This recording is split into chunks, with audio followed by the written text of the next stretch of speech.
Good morning, students. Today we will discuss about the numericals on resistance in series. So before starting numericals, we must recall the definition of resistance. Resistance is a property of some material to oppose the flow of current. कुछ materials की properties जिनमें वो material जो होता है current को flow करने से रोकेगा, उसको बोलते हैं रेजिस्टेंस। इसका जो सिंबल है वो होगा आर, और आपको इसकी यूनिट्स तो ऑलरेडी पता ही हैं, वो होंगे ओम्स, जिसको हम इस तरह से रिप्रेजेंट करते हैं। अब हमें पता होना चाहिए कंडक्टर्स क्या होते हैं, इंसुलेटर्स क्या होते हैं। As you already know, conductors means that materials जो कंडक्ट करेंगे इलेक्ट्रिसिटी को, जिनमें से करंट ईजिली पास हो रहा है। इसका मतलब उन मटेरियल्स में या कंडक्टर्स में जो रेजिस्टेंस होगा वो क्या होगा, लो होगा। क्लियर। एंड उसके दूसरी तरफ इंसुलेटर्स जो इलेक्ट्रिसिटी को पास नहीं होने देंगे।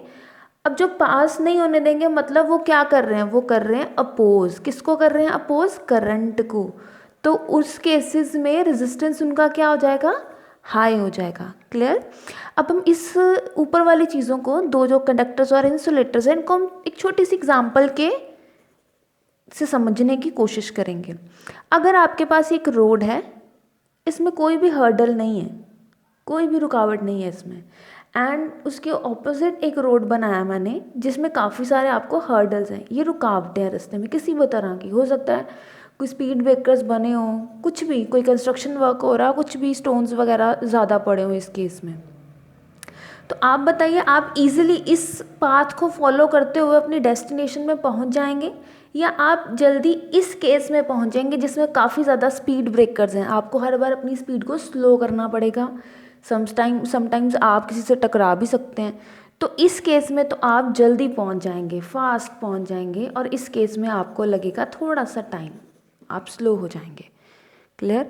तो बताइए किसमें रेजिस्टेंस ज़्यादा है, इसमें रेजिस्टेंस ज़्यादा है, नो, इसमें रेजिस्टेंस ज़्यादा नहीं है। इसमें रेजिस्टेंस कितना है, इसमें है लो रेजिस्टेंस। ठीक है, ना के बराबर रेजिस्टेंस है इस केस में, लेकिन इस केस में रेजिस्टेंस है हाई। तो अब बताइए कंडक्टर्स कौन सा हुआ, ये हो गए कंडक्टर्स, और ये क्या हो गए, ये हो गए हमारे इंसुलेटर्स। क्लियर। अब हम बात करेंगे किसी भी वायर की। ये मेरे पास एक वायर है, ठीक है। वायर में जो ये डार्क तुम्हें डॉट्स नज़र आ रहे हैं, ये क्या है हमारे पास, एटम।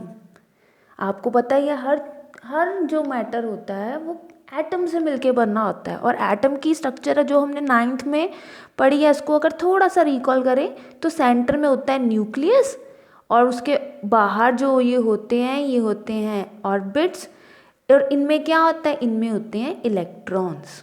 क्लियर। अब अगर तुमको KLM शेल वाली कॉन्फ़िगरेशन याद हो, तो के शेल जो होता है, जो न्यूक्लियस के बिल्कुल पास वाला शेल होता है, उसको बोलते हैं के। उसके नेक्स्ट वाला होता है L, देन उसके नेक्स्ट भी अगर कोई हम शेल बना देंगे, ऑर्बिट बना देंगे, तो क्या बन जाएगा, वो हो जाएगा M। तो कॉन्फ़िगरेशन के हिसाब से के शेल में ज़्यादा से ज़्यादा 2 इलेक्ट्रॉन्स आ सकते हैं, L शेल में ज़्यादा से ज़्यादा 8 इलेक्ट्रॉन आ सकते हैं। फॉर एग्जाम्पल अगर इसमें सिर्फ 1 इलेक्ट्रॉन ही है अभी, तो ये क्या बन गया, 8 + 2 10 + 1 11। तो ऐसा कौन सा एलिमेंट होता है जिसका एटॉमिक नंबर 11 है, वो है सोडियम। तो देखो ये, अब इसकी बात करते हैं, ये भी फुली फिल्ड है, ये भी फुली फिल्ड है, लेकिन ये क्या है, ये तो इनकम्प्लीट है। अभी इसको कंप्लीट होने के लिए कितने चाहिए, 7 इलेक्ट्रॉन्स चाहिए। तो इसका मतलब ये हो गया फ्री इलेक्ट्रॉन, ये जो लास्ट वाला है ये क्या हो गया, फ्री इलेक्ट्रॉन। तो अब दोबारा से इस डायग्राम में आते हैं। ये हमारे पास कोई वायर है, हमें वायर का नाम नहीं पता, हमें ये भी नहीं पता कि कितना इसका रेजिस्टेंस है, लो रेजिस्टेंस है या ज़्यादा रेजिस्टेंस है। तो अब हम समझेंगे, ये है हमारे पास एटम्स, और ये जो मैं पेंसिल के साथ अभी ड्रॉ कर रही हूँ, ये हो गए हमारे पास इलेक्ट्रॉन्स। क्लियर। अब जब भी हम इसको बैटरी के साथ कनेक्ट करेंगे तो क्या होगा, यहाँ से नेगेटिव आयंस आ रहे हैं, ये नेगेटिव आयंस इन आयंस को करेंगे रिपेल, तो ये आगे चले जाएंगे, आगे जाके ये इस एटम से स्ट्राइक करके कोलिजन हो गई इनकी, फिर रुक गए, रुकावट आ गई इनके लिए, ऑब्स्टेकल आ गया।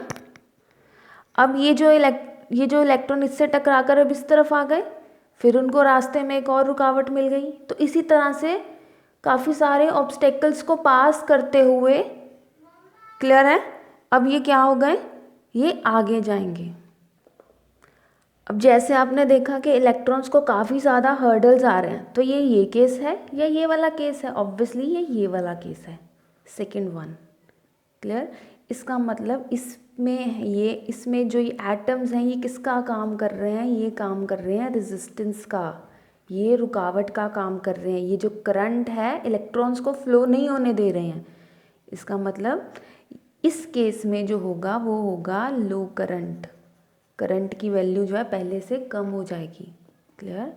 अब थोड़ा सा एक पॉइंट मैं और बता देती हूँ कि जब जितनी बार भी कोई इलेक्ट्रॉन किसी एटम के साथ स्ट्राइक करेगा, जिसको हम कोलिजन वर्ड भी बोलते हैं, तो क्या प्रोड्यूस होती है? हीट प्रोड्यूस होगी। ये आपने याद रखना है अभी के लिए। आने वाले जो सेशंस होंगे हमारी क्लास के, उसमें ये आपको जो छोटा सा है मैंने बताया पॉइंट, ये अभी यूज़ होगा आने वाले टॉपिक्स में। अब जो रेजिस्टेंस होते हैं वो हम यूज़ करते हैं सर्किट में। जितने भी हम अप्लायंसेस वगैरह यूज़ करते हैं ना, सब में रेजिस्टेंस होता ही है, क्योंकि अगर हम रेजिस्टेंस नहीं लगाएंगे तो अगर हमारे पास ज़्यादा अमाउंट ऑफ करंट आएगा, ठीक है, तो वो तो हमारा अप्लायंस को ख़राब कर सकता है, क्योंकि कोई करंट रोकने वाली चीज़ नहीं है वहाँ पे, ठीक है। तो रेजिस्टेंस हम तकरीबन हर अप्लायंस में होता है, जिसका काम होता है ज़्यादा करंट को फ्लो करने से रोकना। जैसे अब फॉर एग्जाम्पल